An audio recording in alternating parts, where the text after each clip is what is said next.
Friends நம்ம இந்த short வீடியோவில் என்ன பார்க்க போகிறோம் அப்படின்னா ஒரு பார்ட்னர்ஷிப் ரிலேட்டடாக இருக்கிற ஒரு கொஸ்டின் பார்க்கலாம். இது இந்த டைம் செக்ஷன் கண்ட்ரோலில் இந்த மாதிரி கொஸ்டின் கேட்கல, பட் இது ரெலவெண்ட்டாக ஒரு சம் வந்துருச்சு. ஸோ அதனால் இது மாதிரி நம்ம அப்கமிங்கில் அப்லோட் பண்ணுவோம். ஸோ இது எப்படி சால்வ் பண்ணோம் அப்படின்னா, இந்த மாதிரி கொடுக்குறாங்கனாலே ஃபஸ்ட் அதாவது ராமும் குமாரும் சேர்த்து ஒரு பிஸ்னஸ் இன்வெஸ்ட் பண்ணுறாங்க. அதாவது ஸ்டார்ட் பண்ணுறப்போ இன்வெஸ்ட் பண்ணுறாங்க. 40,000 ராமும், ஸோ குமார் வந்து 72,000 இன்வெஸ்ட் பண்ணுறாங்க. ஸோ குமாரோட ஆனுவல் ப்ராஃபிட் பார்த்தீங்க அப்படின்னா 6,530 கிடைக்கி அப்படின்னா எவ்வளோ இன்வெஸ்ட் பண்ணியிருப்பாரு அந்த மாதிரி கேட்கலாம். ஸோ வந்து எவ்வளோ கிடச்சிச்சு அப்படிங்கிற மாதிரி கேட்கலாம்.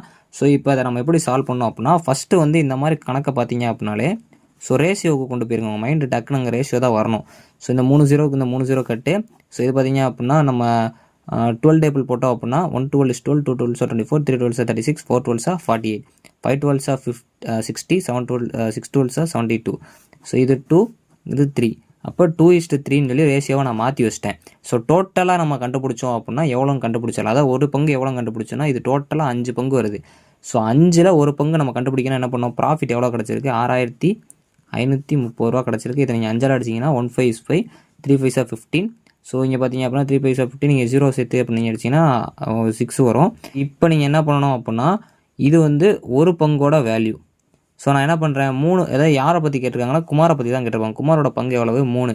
ஸோ அப்போ 3 இன்ட்டு இது போட்டிங்க அப்படின்னா 3 6 are 18. ஸோ அந்த 1 அப்படியே இறக்கிறோம், 0 தான் இருக்குது. 3 3 are 9. ஸோ 9 போட்டுடலாம். ஸோ அப்போ வந்து இங்கே பார்த்தீங்க அப்படின்னா 1 தான். ஸோ அப்போ இதான் வந்து ஆன்சராக இருக்கும். இந்த மாதிரி பார்ட்னர்ஷிப் ரிலேட்டடாக இப்போ கொஸ்டின்ஸ் கேட்குறாங்க, கொஞ்சம் நல்லா பார்த்துக்கோங்க. ரேஷியோவாக மாற்றினா தான் மெயின். தேங்க்ஸ் ஃபார் வாட்சிங்.